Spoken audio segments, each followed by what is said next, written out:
はいどうも皆さんこんにちは。今回は東亜新秩序についてお話ししていきます。日中戦争が始まった当初、日本はこの戦争の目的を乱暴で道理に背く中国を懲らしめるとしていました。しかし戦線が拡大し引き返すことができない規模になると、日本はこの戦争の目的を東亜新秩序を建設するといったように変更しました。ここで出てきた東亜新秩序とは何なのか、この動画で確認していきましょう。東亜新秩序について理解するためには、第一次世界大戦にまで遡る必要があります。勃発当初、クリスマスまでには帰れると考えられていた第一次世界大戦は、最終的に4年半に及ぶ長期戦となり、ヨーロッパ各国は多くの犠牲を払いました。こうして第一次世界大戦後には世界中で、戦争は良くない、平和を目指そう、世界で一斉に軍備縮小を行おうという機運が高まっていきました。こうして平和な世界を目指すための会議が行われます。この会議の冒頭でアメリカは、アジア太平洋の平和を目指そう、主力艦の保有比率を国ごとに決めようと提案し、協議の結果、その保有比率はイギリス、アメリカが5の場合、日本が3で、フランス、イタリアが各 1.67 という比率に決まります。しかし比率によって軍艦の保有量を決めるということは、いつまでたっても日本はイギリスとアメリカを追い越すことができません。なので日本はこの条約体制に不満を持ち、後に脱退することになったのです。このような状況を見た近衛文麿は、第一次世界大戦後の世界は平和主義を謳っている。しかしその平和主義はイギリス、アメリカ本位の平和主義だ。早くから植民地を領有していた持てる国は現状維持ができる。しかし後進国である持たざる国は膨張を抑えつけられている。今の平和主義は口だけで不平等なものだ。真の意味での平和主義を日本が実現するという考えを持つようになりました。そんな近衛文麿が総理大臣の時に日中戦争が勃発。最初は乱暴で道理に背く中国を懲らしめるという理由で始まったこの戦争は、あと1回攻撃すれば降参するだろうという考えで何回も攻撃を行った結果、みるみるうちに戦線は拡大していき、とうとう引き返すことができない規模の戦争となりました。こうして日本は、軍事的な攻撃はもうできない、政治的な打撃を加えよう、そうすれば降参するだろうと考えるようになります。では政治的な打撃とは何かというと、中国を統治している国民政府、その内部分裂を誘うというものでした。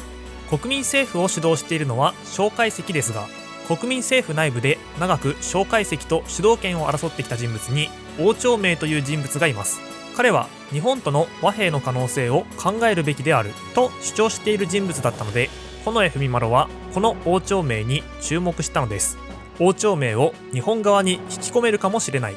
汪兆銘に新政権を樹立させよう。そして汪兆銘政権と和平を結ぼう。そうすれば戦争を終わらせることができる。そう考えたのです。こうして発表されたのが第二次近衛声明です。この声明で近衛は、東アジアに永遠の安定をもたらすべきだ。これまではイギリス、アメリカの主導によって東アジアの平和は保たれていた。しかしそれはイギリス、アメリカ中心の世界平和である。真に公正な平和ではない。日本が中心となって中国、満州国の協力のもとに新しい平和秩序を作ろう。東アジアの国際秩序を保っていこう。そう主張したのです。さらに近衛は、もしも国民政府が反日政策をやめるなら、そして蒋介石が政治から身を引くなら、新秩序への参加も拒まないと付け加えており、国民政府からの同調者が出やすい状況を作り上げました。この東アジアの新しい国際秩序というのが東亜新秩序です。こうなると蒋介石と汪兆銘で意見が対立します。蒋介石は、東亜新秩序は東アジアの国際秩序を破壊するものだ。中国が日本に支配されることを意味する。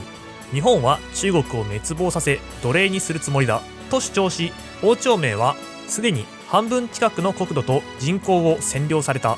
中国を救うために武力で抵抗するのは得策ではないと主張します。こうしてついに汪兆銘が蒋介石から離れて同志と共に重慶を脱出。後に汪兆銘は南京に新政府を樹立し、日本と提携するようになっていきます。一方日本では御前会議が開催されていました。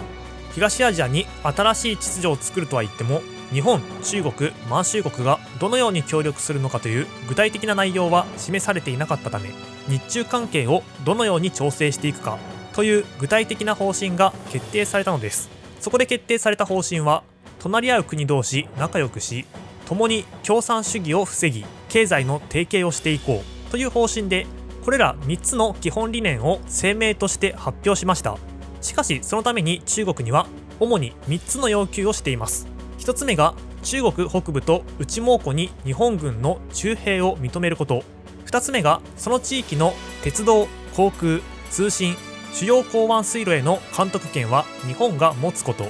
3つ目がその地域の資源について日本側に特別の処置を与えることでした。こうなると反発するのは中国だけではありません。アメリカやイギリスも反発します。これまでの日本は乱暴で道理に背く中国を懲らしめると主張して日中戦争を戦っていたため、アメリカやイギリスは大きく反発していませんでしたが、新しく発表した東亜新秩序は違います。東亜新秩序はアメリカ、イギリスを外し、中国と満州国を入れる新しい秩序を作ろうという話でした。こうして日本とアメリカ、イギリスの関係はさらに悪化。両国は中国を援助するようになり、中国はソ連からの援助も合わせて長期戦を戦っていく体制を作っていったのです。こうして日本の政治的な打撃を加えて中国を降参させるという作戦は裏目に出て失敗。そうなるとやはり軍事的な攻撃で中国を降参させるしかないと考えられます。とは言ってもこれ以上陸上の兵を動かすことはできませんでした。ではどうするか。こうして考えられたのが空からの攻撃でした。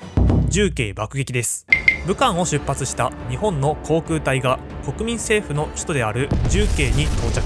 上空から焼夷弾の雨を降らせました。当時はまだ空爆のもたらす効果について十分な理解がなく、無差別の空爆になりやすかったという事情があったものの、この攻撃により繁華街が焼け落ちて多くの市民が死亡。日本の空襲は無差別爆撃だとして海外からの批判を受けました。さていかがだったでしょうか。戦況がこのように変わる中、世界情勢が日本に影響を及ぼしていきます。ドイツが防共協定を強化して軍事同盟に発展させようと言ってきたのです。しかし日本国内ではこれに賛成する人々と反対する人々で分裂。結局近衛文麿はこの対立を収めることができずに総辞職。次の総理大臣は平沼喜一郎が推薦されます。ということで次の動画では平沼喜一郎内閣についてお話ししていきます。それではまた次の動画で。